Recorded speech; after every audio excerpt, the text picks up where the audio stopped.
Students, আজকে আমাদের আলোচ্য বিষয় হচ্ছে তড়িৎ ঋণাত্মকতা বা ইলেকট্রোনেগেটিভিটি। মনে করো হাইড্রোজেন ক্লোরাইড একটা অণু, এখানে তাদের মধ্যে সমযোজী বন্ধন সৃষ্টি হয়েছে এই দুইটি ইলেকট্রন দিয়ে। এই দুটি ইলেকট্রনের একটা এসছে একটা হাইড্রোজেনের ইলেকট্রন আর একটা ক্লোরিনের ইলেকট্রন। এই ইলেকট্রন জোটটা দুজনেই শেয়ার করে আছে, মানে দুজনেই সমভাবে ব্যবহার করে আছে, অর্থাৎ এটা হচ্ছে সমযোজী বন্ধন সৃষ্টি করেছে। এখন এই ইলেকট্রন জোটকে হাইড্রোজেনের নিউক্লিয়াসও টানবে, যেহেতু নিউক্লিয়াস পজিটিভ তড়িৎগ্রস্ত, আর ক্লোরিনের নিউক্লিয়াসও টানবে। কিন্তু ক্লোরিনের যেহেতু নিউক্লিয়াসের প্রোটন সংখ্যা বেশি, তাই ক্লোরিনের নিউক্লিয়াসটি ইলেকট্রন জোটকে বেশি জোরে টানবে। তখন বলবো ক্লোরিনের ইলেকট্রোনেগেটিভিটি বা তড়িৎ ঋণাত্মকতা হাইড্রোজেনের থেকেও বেশি। অর্থাৎ তড়িৎ ঋণাত্মকতা হচ্ছে একটা রিলেটিভ বা তুলনামূলক ব্যাপার। বলবো কি, ক্লোরিনের তড়িৎ ঋণাত্মকতা মানে electronegativity of chlorine is greater than electronegativity of hydrogen. হাইড্রোজেনের তড়িৎ ঋণাত্মকতা আছে, মানে ইলেকট্রনকে টানার ক্ষমতা আছে। ক্লোরিনের তড়িৎ ঋণাত্মকতা আছে, মানে ইলেকট্রনকে টানার ক্ষমতা আছে, কিন্তু ক্লোরিনের বেশি। অর্থাৎ এটা হচ্ছে একটা তুলনামূলক রাশি। আরেকটা বিষয় বলবো, তড়িৎ ঋণাত্মকতা কথাটা প্রযোজ্য তখনই যখন দুটি পরমাণু সমযোজী বন্ধন দ্বারা যুক্ত আছে। নিউট্রাল বা আইসোলেটেড একটা পরমাণুর ক্ষেত্রে তড়িৎ ঋণাত্মকতা কথার কোনো মানেই থাকে না। সমযোজী বন্ধন দ্বারা অন্য কারোর সাথে যুক্ত থাকলে তবেই কোনো মৌলের তড়িৎ ঋণাত্মকতা আমি বিচার করব। তাহলে এই দুটি বিষয় মাথায় রেখে আমি সংজ্ঞাটা বলছি। সংজ্ঞাটা একবারই বলবো, তোমরা লিখে নাও। সংজ্ঞা: অন্য কোনো পরমাণুর সাথে সমযোজী বন্ধন দ্বারা আবদ্ধ থাকা অবস্থায় কোনো মৌলের একটি পরমাণু ওই বন্ধন সৃষ্টিকারী ইলেকট্রন জোড়কে নিজের দিকে টানার ক্ষমতাকে বলা হয় তড়িৎ ঋণাত্মকতা। ইংরেজিতে power of an atom to attract the bonding electron pair towards itself is called electronegativity. তাহলে ক্লোরিন যদি ইলেকট্রন জোড়কে নিজের দিকে বেশি টানে, তাহলে দেখো ইলেকট্রন জোড়টা কার দিকে সরে আসবে? সিএল এর দিকে। তখন এই প্রান্তটা হবে আংশিক নেগেটিভ তড়িৎগ্রস্ত এবং এটা হবে আংশিক পজিটিভ তড়িৎগ্রস্ত। অর্থাৎ এই অণুটি একটি ধ্রুবীয় অণুতে পরিণত হবে। মানে কি, এখানে এই অণুটির দুটি মেরু থাকবে, একটা নেগেটিভ মেরু আর একটা পজিটিভ মেরু। তাহলে তড়িৎ ঋণাত্মকতার পার্থক্যের জন্য কিন্তু একটা অণুতে ধ্রুবীয়তার সৃষ্টি হয়। এটাও পরে বলবো আরো ডিটেলসে। এখন আমরা দেখো তড়িৎ ঋণাত্মকতার সাথে আর একটা বিষয়ের কিছু মিল থাকে, সেটা হচ্ছে ইলেকট্রন আসক্তি বা ইলেকট্রন অ্যাফিনিটি এবং তড়িৎ ঋণাত্মকতা, এই দুটোর মধ্যে অনেক সিমিলারিটি আছে, আবার অমিল বা বৈসাদৃশ্য আছে। আমি এখন এই দুটোর মধ্যে পার্থক্যটা দেখব। ইলেকট্রন আসক্তি মানে কি ছিল মনে আছে? একটা পরমাণু সে একটা ইলেকট্রন গ্রহণ করবে, করে অ্যানায়ন উৎপন্ন করবে, এর ফলে যে শক্তির মুক্তি ঘটে সেটা হচ্ছে ইলেকট্রন আসক্তি। মানে ইলেকট্রন আসক্তি সোজা কথায় একটা পরমাণুর অ্যানায়ন তৈরি করার ক্ষমতা। আর ইলেকট্রোনেগেটিভিটিটা কি? কোনো পরমাণুর ইলেকট্রনকে আকর্ষণ করার ক্ষমতা। দুটো একই বিষয় নয় কিন্তু। যেমন ধরো ফ্লোরিনের ইলেকট্রনকে আকর্ষণ করার ক্ষমতা সব থেকে বেশি, তাই তো সব থেকে তড়িৎ ঋণাত্মক। কিন্তু ফ্লোরিনের তাই বলে ইলেকট্রন আসক্তি কিন্তু বেশি নয়। ইলেকট্রন আসক্তি কার বেশি? ক্লোরিনের। ক্লোরিনের কিন্তু আবার ইলেকট্রনকে আকর্ষণ করার ক্ষমতা ফ্লোরিনের মতো নয়, কিন্তু এর আবার ইলেকট্রন গ্রহণ করে অ্যানায়ন তৈরি করার ক্ষমতা কিন্তু সব থেকে বেশি। দুটোর মধ্যে পার্থক্য বুঝতে পারলে? এটা হচ্ছে ইলেকট্রন আসক্তি হচ্ছে ইলেকট্রন গ্রহণ করে অ্যানায়ন তৈরি করার ক্ষমতা, যেটা ক্লোরিন সবচেয়ে ভালো করে অ্যানায়ন তৈরি করতে। আর ইলেকট্রোনেগেটিভিটি হচ্ছে বন্ধন সৃষ্টিকারী ইলেকট্রন জোড়কে নিজের দিকে আকর্ষণ করার ক্ষমতা। দ্বিতীয় পার্থক্য হচ্ছে ইলেকট্রোনেগেটিভিটি, ইলেকট্রন আসক্তি হচ্ছে একটা অ্যাবসলিউট ভ্যালু, অর্থাৎ কোনো একটা মৌলের ইলেকট্রন আসক্তি একটা নির্দিষ্ট মান আছে। যেমন ধরো মনে করো ক্লোরিনের ইলেকট্রন আসক্তির মান, আমার এক্সাক্ট মানটা এখন মনে আসছে না, তবু মনে করো 200 এর কাছাকাছি হবে, -228 কিলোজুল পার মোল। মানে এটা অ্যাবসলিউট ভ্যালু আছে। কিন্তু ইলেকট্রোনেগেটিভিটি রিলেটিভ বিষয়, তুলনামূলক রাশি, তাই এর অ্যাবসলিউট ভ্যালু মানে একদম অ্যাবসলিউট ভ্যালু আমি বলতে পারি না। 3 নম্বর হচ্ছে ইলেকট্রন আসক্তির একটা একক আছে, সেটা কি? জুল পার অ্যাটম অথবা ইলেকট্রন ভোল্ট পার অ্যাটম অথবা কিলোজুল পার মোল। কিন্তু ইলেকট্রোনেগেটিভিটির কিন্তু কোনো একক নেই। এবার আমরা দেখব ইলেকট্রোনেগেটিভিটি কিসের উপর নির্ভরশীল। প্রথম, সাইজ অফ অ্যাটম, মানে পরমাণুর আকারের উপরে, পরমাণুর আকার মনে করো এটা পরমাণু তার নিউক্লিয়াস, এটা পরমাণু তার নিউক্লিয়াস, এই হচ্ছে একজোড়া ইলেকট্রন। যেহেতু এই পরমাণুর আকার ছোট, তাই এই ইলেকট্রন জোড়টা নিউক্লিয়াসের কাছে, তাই এই ইলেকট্রন জোড়কে এই নিউক্লিয়াসকে বেশি জোরে আকর্ষণ করবে। এক্ষেত্রে যেহেতু পরমাণুর আকার বেশি, তাই ইলেকট্রন জোড়কে এই অতটা জোরে কিন্তু আকর্ষণ করতে পারবে না, কারণ নিউক্লিয়াস থেকে এই ইলেকট্রন জোড়ের দূরত্ব বেশি। অর্থাৎ পরমাণুর আকার যত ছোট হবে, পরমাণুর তড়িৎ ঋণাত্মকতা তত বেশি হবে। অর্থাৎ electronegativity is inversely proportional to size of atom. দ্বিতীয় যে বিষয়ের উপরে নির্ভরশীল, দ্বিতীয় বিষয়টা হচ্ছে নিউক্লিয়াসের চার্জ। নিউক্লিয়াস চার্জ, নিউক্লিয়াসের চার্জ মানে নিউক্লিয়াসের প্রোটন সংখ্যা। নিউক্লিয়াসের প্রোটন সংখ্যা, মনে করো এটা একটা পরমাণুর নিউক্লিয়াস, দুটো প্রোটন। এটা মনে করো একটা পরমাণুর তার নিউক্লিয়াস, চারটে প্রোটন আছে। এইখানে আছে ইলেকট্রন, যেটা মাইনাস। সাধারণ ব্যাপার কি, যে পরমাণু নিউক্লিয়াসের প্রোটন সংখ্যা বেশি তাকে কিন্তু নিউক্লিয়াস বেশি জোরে টানবে, আর এখানে নিউক্লিয়াসের প্রোটন সংখ্যা কম হয়, ইলেকট্রনকে অতটা জোরে আকর্ষণ করতে পারবে না। অর্থাৎ নিউক্লিয়াসের প্রোটন সংখ্যা বেশি হলে সেই পরমাণুর তড়িৎ ঋণাত্মকতা বেশি হয়। That is electronegativity, that is EN is directly proportional to nuclear charge. নিউক্লিয়াসের প্রোটন সংখ্যা বেশি, তড়িৎ ঋণাত্মকতা বেশি। এবার চলে আসি তৃতীয় বিষয়, আর কোনটার উপরে তড়িৎ ঋণাত্মকতা নির্ভরশীল। তৃতীয় বিষয়টি হচ্ছে ক্যাটায়নের চার্জ, বা আমি ক্যাটায়নের চার্জের থেকেও ভালো বলবো জারণ সংখ্যার উপরে। জারণ সংখ্যা মানে পজিটিভ জারণ সংখ্যা, পজিটিভ জারণ সংখ্যার সাথে ইলেকট্রোনেগেটিভিটি সমানুপাতিক সম্পর্ক। যার পজিটিভ জারণ সংখ্যা যত বেশি, তার তড়িৎ ঋণাত্মকতাও তত বেশি। বিষয়টা বোঝানো যাক। মনে করো HCl6 এবং HCl2 দুটি অণু, দুটিতেই সালফার পরমাণু আছে। দেখো এখানে সালফারের জারণ সংখ্যা +2। কি করে বার করলাম? এক একটা ক্লোরিন -1 করে। মনে রাখবে অণুর সামগ্রিক কোনো জারণ সংখ্যা থাকে না, তাহলে মোটের উপরে 0 করতে গেলে সালফারের অবশ্যই +2 হতে হবে। তাহলে সালফারের এখানে জারণ সংখ্যা +2। জারণ সংখ্যা জারণ বিজন চ্যাপ্টার যখন পড়াবো তখন আরো ডিটেলসে বলবো। HCl6, এখানে সালফারের জারণ সংখ্যা গেস করতে পারছো। এক একটা ক্লোরিন যদি -1 করে হয়, তাহলে 6টা ক্লোরিন -6।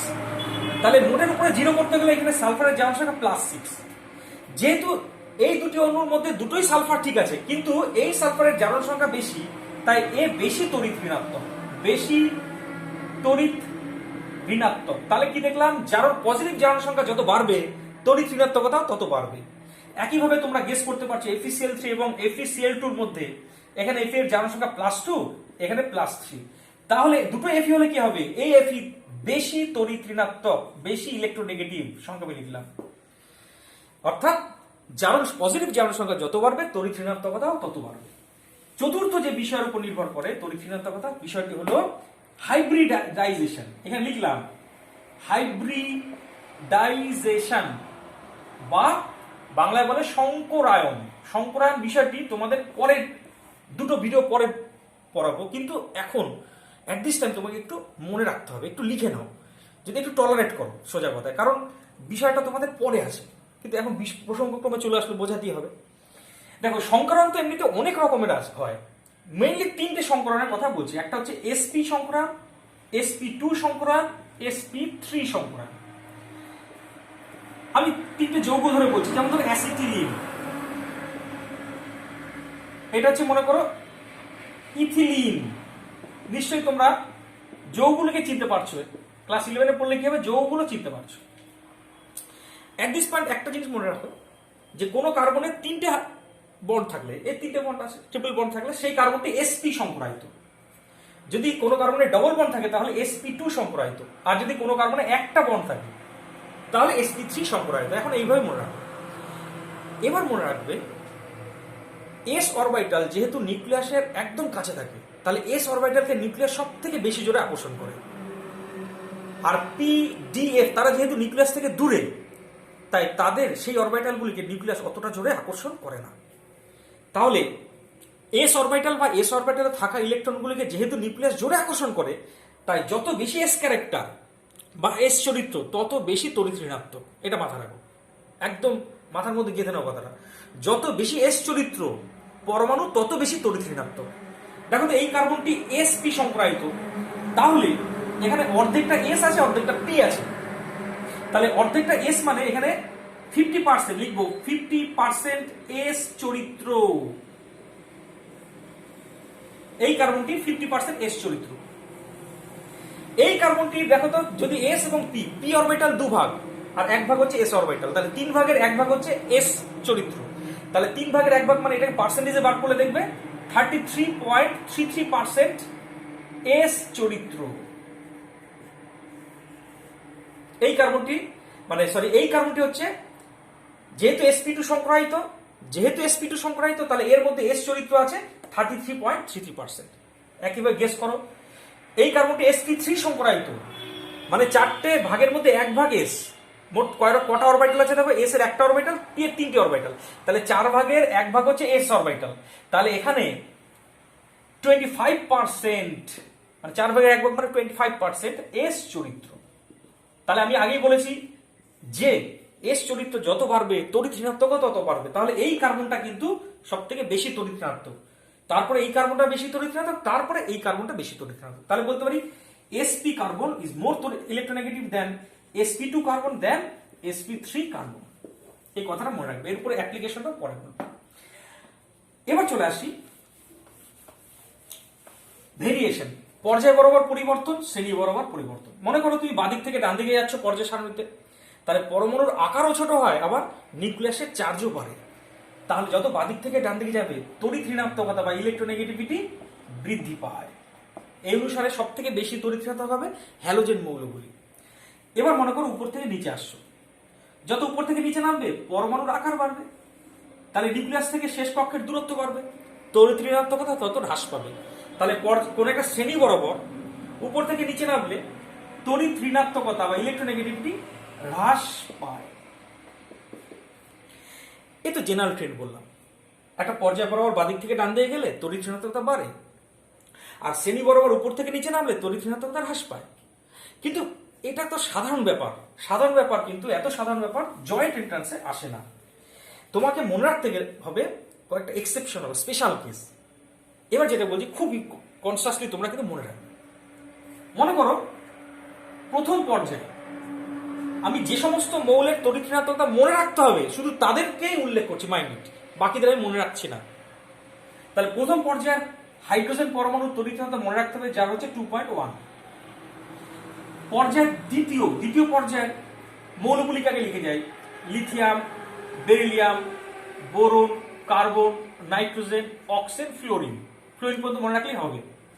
ফ্লোরিনের নিচে আছে ক্লোরিন, ব্রোমিন, আয়োডিন মনে রাখতে হবে, অক্সিজেন নিচে সালফার, নাইট্রোজেনের নিচে ফসফরাস। এই কটা পরমাণুর তড়িৎ ঋণাত্মকতার মানগুলি মনে রাখতে হবে। দেখো হাইড্রোজেনের 2.1 বলে দিয়েছি, ফ্লোরিনের তড়িৎ ঋণাত্মকতা সব থেকে বেশি 4। আমি একটা কথা বলা উচিত ছিল এর আগে, যে এটা তো তুলনামূলক রাশি, তাহলে এখানে মান আসছে কি করে? বিজ্ঞানী পাউলিং, নাম মনে রাখবে, সাইন্টিস্টের নাম বিজ্ঞানী পাউলিং, ফ্লোরিনকে সবার আগে বেঁচেছিলেন। উনি বলেছিলেন ফ্লোরিনের তড়িৎ ঋণাত্মকতা সবচেয়ে বেশি, 4 বলে দিয়েছিলেন। কিন্তু যেহেতু এর কোনো একক নেই, শুধু 4 বলেই স্টপ হয়ে গিয়েছিলেন। 4 কথাটা কিন্তু উনি হাইপোথেটিক্যালি বলেছিলেন, এর পিছনে কোনো সাইন্টিফিক কারণ ছিল না। উনি 100 বলতে পারতেন, কথার কথা বলি, তো উনি 4 ধরে বাকিদের মান কত আসবে সেটা উনি বলেছিলেন। ফ্লোরিনে যদি 4 হয়, হাইড্রোজেনের 2.1 হবে। আচ্ছা, এবার এই পর্যায়ের মৌলগুলি 0.5 করে উনি কমিয়েছিলেন। অক্সিজেন হচ্ছে 3.5, নাইট্রোজেনের 3, 2.5, 2, 1.5, 1, ক্লোরিনের 3, নাইট্রোজেন আর ক্লোরিনের খেয়াল করো তড়িৎ ঋণাত্মকতা একই, ব্রোমিনের 2.8, আয়োডিনের 2.5, সালফারের হচ্ছে 2.5 এবং ফসফরাসের 2.1। এর মধ্যে এই 3টে মৌলের তড়িৎ ঋণাত্মকতা মনে রাখতে হবে না, বাকিগুলিকে মনে রাখতে হবে, এবং তার ক্রমটাকে আমি মনে রাখতে বলবো। অবশ্যই মনে রাখবে, যারা জয়েন্টে বসবে অথবা যারা এই 11-এর পরীক্ষা বসবে তাদের জন্য ক্রমটা মুখস্থ রাখতে হবে, বলে দিলাম। ক্রম সব থেকে বেশি তড়িৎ ঋণাত্মক দেখো ফ্লোরিন, তাই ফ্লোরিনকে আগে লিখলাম। তারপরে দেখো অক্সিজেন, তারপরে নাইট্রোজেন আর ক্লোরিন সমান, তাহলে নাইট্রোজেনকে লিখলাম এবার ইকুয়াল ক্লোরিন, ঠিক আছে। তারপর আসছে দেখো ক্লোরিনের পরে ব্রোমিন 2.8। এবার আসছে ব্রোমিনের পরে দেখো আই 2.5 ইকুয়াল আয়ের, তারপরে কার্বনের 2.5 ইকুয়াল সালফারের 2.5। এবার কি আসবে? এবার দেখো ফসফরাস আর হাইড্রোজেন। ঠিক আছে, তাহলে এখানে লিখলাম ফসফরাস এবং হাইড্রোজেন সমান 2.5 করে, হাইড্রোজেনের 2.1 করে, হাইড্রোজেনের 2.1, ফসফরাসের 2.1। এই কটা মনে রাখতে হবে তোমাকে। ঠিক আছে, মানগুলো তো বলে গিয়েছি, এই মানগুলো মাস্ট একদম মনে রাখবে। তাহলে এই মানগুলো মনে রাখার আমি একটা পদ্ধতিও বলছি, একটা ট্রিক বলছি, তোমরা একটা ছড়ার মতো মুখস্থ রাখবে। ঠিক আছে, ছড়াটা হচ্ছে এই ফোন, FON, ফোন করে বলে ICS এ পড়ানো হয়। ছড়াটা কি বললাম? ফোন করে বলে ICS এ পড়ানো হয়। এইভাবে আমি মনে রাখি, তোমরা এইভাবে মনে রাখবে, মানগুলো এইভাবে ক্রমটা মনে রাখতে হবে। ঠিক আছে, দেখো একটু তার আগে বলে এইটা হচ্ছে কত ছিল, দেখো 4, এটা ছিল 3.5, এই দুজনের সমান, এই দুজনের সমান কত ছিল 3, এই তারপরে দেখো ব্রোমিনের 2. একটু আলাদা, আবার এই তিনজনের সমান, তিনজনের কত ছিল খেয়াল করে দেখো 2.5, আর এই দুজনের আবার সমান 2.1। এই অর্ডারটা তোমরা মনে রাখবে। ফোন করে বলে ICS এ পড়ানো হয়, এইভাবে মনে রাখবে তোমরা। এবার চলে আসছি ক্রমটা পড়ার পরে তোমাকে মনে রাখতে হবে প্রয়োগ, তড়িৎ ঋণাত্মকতার প্রয়োগ। দেখো আমি একটা কথা বলি, এর প্রচুর প্রয়োগ আছে, সব এখন আলোচনা করতে গেলে আমার 5টা ভিডিও লাগবে। ইলেকট্রোনেগেটিভিটি, তড়িৎ ঋণাত্মকতা যদি আমি শুধু নিয়ে আলোচনা করি, বিভিন্ন প্রসঙ্গ আসবে তখন সেগুলো আলোচনা করবো। ঠিক আছে, তো এখন যে কটা বলা দরকার অ্যাটলিস্ট সেগুলো বলছি। সবার প্রথমে প্রয়োগ হচ্ছে নোমেনক্লেচারে বা নামকরণে, নোমেনক্লেচার। যেমন ধরো তোমাকে বললো HCl, HCl কে তুমি কি বলো? হাইড্রোজেন ক্লোরাইড, কিন্তু ক্লোরোহাইড্রেট কেন বলবো না? বোঝা গেল? আরেকটা উদাহরণ দিই, মনে করো বললো তোমাকে PCl3, ফসফরাস ক্লোরাইড, কিন্তু ক্লোরিন ফসফাইড কেন বলবো না? তো এর নিয়ম হচ্ছে যার তড়িৎ ঋণাত্মকতা বেশি তাকে পরে উচ্চারণ করা হয় এবং তার শেষে IDE যোগ করা হয়, এটা নিয়ম। যার তড়িৎ ঋণাত্মকতা বেশি তাকে পরে উচ্চারণ করে তার শেষে আইড কথাটা যোগ করা হয়। যেমন ধরো HCl মানে এটাকে কি লিখবো? Hydrogen chloride, hydrogen chloride, CH chloride, RID, chloride, দেখো IDE যোগ করা হয়েছে শেষে। তাহলে এটাকে কি বলবো? যেহেতু দেখো এর তড়িৎ ঋণাত্মকতা কত, ফসফরাস 2.1 ছিল, ক্লোরিনের 3, তাহলে যেহেতু ক্লোরিনের তড়িৎ ঋণাত্মকতা বেশি তাই একে পরে উচ্চারণ করো, তাহলে কি বলবো? Phosphorus chloride. আর লিখলাম না, তোমরা বুঝতে পারছো, ফসফরাস ক্লোরাইড। একইভাবে বলো তো BrCl, তাহলে ব্রোমিনের হচ্ছে 2.8 ছিল, ক্লোরিনের 3, তাহলে ক্লোরিনকে পরে উচ্চারণ করবো, তাহলে কি বলবো? এটাকে বলবো ব্রোমোক্লোরাইড। ক্লোরোব্রোমাইড না বলে কি বলবো? ব্রোমোক্লোরাইড, ব্রোমোক্লোরাইড। মাথা রাখলো, ক্লোরোব্রোমাইড বলবো না, কিন্তু ক্লোরিনের তড়িৎ বেশি বলে পরে উচ্চারণ করলাম। একইভাবে মনে করো ICl, ঠিক আছে, তাহলে এটাকে কি বলবো? ক্লোরো আয়োডাইড না আয়োডো ক্লোরাইড? অবশ্যই আয়োডো ক্লোরাইড, আয়োডো ক্লোরাইড, কারণ বুঝতে পারছো এর হচ্ছে 3 তড়িৎ আর হচ্ছে 2.5। তো এই হচ্ছে নোমেনক্লেচারের প্রয়োগ। দ্বিতীয় প্রয়োগটা বলছি, দ্বিতীয় প্রয়োগটা হচ্ছে পোলারিটি নির্ণয়। HH, দুটি পরমাণুর মধ্যে তড়িৎ ঋণাত্মকতার কোনো পার্থক্য নেই, তাই বন্ধন সৃষ্টিকারী ইলেকট্রন একদম মাঝামাঝি থাকবে, তাই কোনো প্রান্ত পজিটিভ কোনো প্রান্ত নেগেটিভ হবে না, তাহলে এটা হবে নন পোলার। নন পোলার মানে অধ্রুবীয় অণু। তড়িৎ ঋণাত্মকতা বেশি কার? ক্লোরিনের, তাই বন্ধন সৃষ্টিকারী ইলেকট্রন একটু এইদিকে সরে আসবে, তাই এই প্রান্ত নেগেটিভ হবে, এই প্রান্ত পজিটিভ হবে। তাহলে এই অণুতে দুটি মেরু আছে, একটা নেগেটিভ মেরু, একটা পজিটিভ মেরু, তাই এটাকে বলে পোলার মেরু, পোলার অণু বা পোলার মলিকুল। আর যদি তড়িৎ ঋণাত্মকতার পার্থক্য খুব বেশি থাকে, খুব খুব খুব বেশি থাকে, যেমন কিনা Na এবং Cl এর মধ্যে খুব তড়িৎ ঋণাত্মক, খুব ক্লোরিন খুব তড়িৎ ঋণাত্মক, আর সোডিয়াম হচ্ছে একদমই কম তড়িৎ ঋণাত্মক, তাহলে এদের মধ্যে অ্যাকচুয়ালি সমযোজী বন্ধনই থাকবে না। কারণ বন্ধন সৃষ্টিকারী ইলেকট্রন যে পুরোপুরি ক্লোরিনের মাথায় চলে আসবে, Cl মাইনাস আয়ন তৈরি করবে, A ক্যাটায়ন তৈরি করবে, তখন তাদের মধ্যে আয়নীয় বন্ধনের সৃষ্টি হয়, আয়নিক বন্ড। তাহলে কি দাঁড়ালো? তড়িৎ ঋণাত্মকতার পার্থক্য না থাকলে নন পোলার বন্ড, একটু পার্থক্য থাকলে পরে পোলার বন্ড, আর খুবই বেশি পার্থক্য থাকলে আয়নীয় বন্ধন বা আয়নিক বন্ডের সৃষ্টি হয়। তৃতীয় প্রয়োগ থার্ড অ্যাপ্লিকেশন হচ্ছে তড়িৎ ঋণাত্মকতা বা তোমার মেটালিক ক্যারেক্টার। দেখো একটা কথা বলি, যে মৌলের পরমাণু যত বেশি তড়িৎ ঋণাত্মক সে তত বেশি অধাতু, আর যে মৌলের পরমাণু যত কম তড়িৎ ঋণাত্মক সে তত বেশি ধাতব চরিত্র বিশিষ্ট। তাহলে বলতে পারি যে মৌলের তড়িৎ ঋণাত্মকতা যত বেশি সে অধাতু এবং তাদের অক্সাইডগুলি তত বেশি আম্লিক। তাহলে এখানে লিখলাম বেশি ইলেকট্রোনেগেটিভ, অধাতু। তাহলে অক্সাইড কি হবে? আম্লিক, মাথায় রাখবে। আচ্ছা, এখানে লিখলাম কম তড়িৎ ঋণাত্মক, ধাতু এবং অক্সাইড ক্ষারীয়। ঠিক আছে, এবার এর উপর বেস করে তোমাদের জাস্ট কয়েকটা প্রশ্ন দিচ্ছি, তোমরা বাড়িতে করবে, এখন বলার টাইম থাকবে না। তা আমি জাস্ট এখানে প্রশ্নগুলো দেখাচ্ছি, তোমরা এই প্রশ্নগুলো কিন্তু বাড়ি থেকে করার চেষ্টা করবে। ঠিক আছে, এখানে কিন্তু শুধুমাত্র তড়িৎ ঋণাত্মকতার প্রশ্ন নেই, মাইন্ড ইট। এখানে কিন্তু ইলেকট্রন আসক্তি এবং আয়নীয় ভবন বিভবেরও প্রশ্ন আছে। এখানে তড়িৎ ঋণাত্মকতার প্রশ্ন মাত্র দুটো আছে, এই একটা আর এই একটা। যেমন এইটা ইলেকট্রোনেগেটিভিটি কমে সাজাও, পারবে নিশ্চয়ই। ফ্লোরিনের কত জানো? 4, নাইট্রোজেনের হচ্ছে 3, ক্লোরিনের 3, ব্রোমিনের 2.8, এটা 3.5। এবার কমে সাজাবে, পারবে। এই প্রশ্নটা ইন্টারেস্টিং। এক্স ওয়াই জেড একই পর্যায়ে থাকে, তাদের অক্সাইডগুলি যথাক্রমে ক্ষারকীয়, আম্লিক এবং উভধর্মী। পারমাণবিক সংখ্যার ক্রম হলো কি হবে? তাহলে এবার এখানে যদি বলেছে একই পর্যায়ে আছে, ঠিক আছে, এক্স ওয়াই জেড একই পর্যায়ে আছে। এবার বলেছে কি এক্স একটা হচ্ছে ক্ষারীয়, এক্স হচ্ছে এক্স এর অক্সাইড ক্ষারীয়। আচ্ছা, তারপরে আম্লিক এবং উভধর্মী। ওয়াই অক্সাইড হচ্ছে, এর অক্সাইড হচ্ছে আম্লিক, আর এটা হচ্ছে উভধর্মী। জেডের অক্সাইড হচ্ছে উভধর্মী। তাহলে তুমি বুঝতে পারছো, যেটা ক্ষারীয় সেটা বাদিকে আছে পর্যায় সারণী, তাহলে সেটা হবে এদের, তাহলে এর পারমাণবিক সংখ্যা সবচেয়ে কম, আর তারপরে জেড, তারপরে ওয়াই। ব্যাস এইটা বলতে আজকে থাকলো, বাকিটা তোমাদের পরের দিন আলোচনা করবো। ঠিক আছে।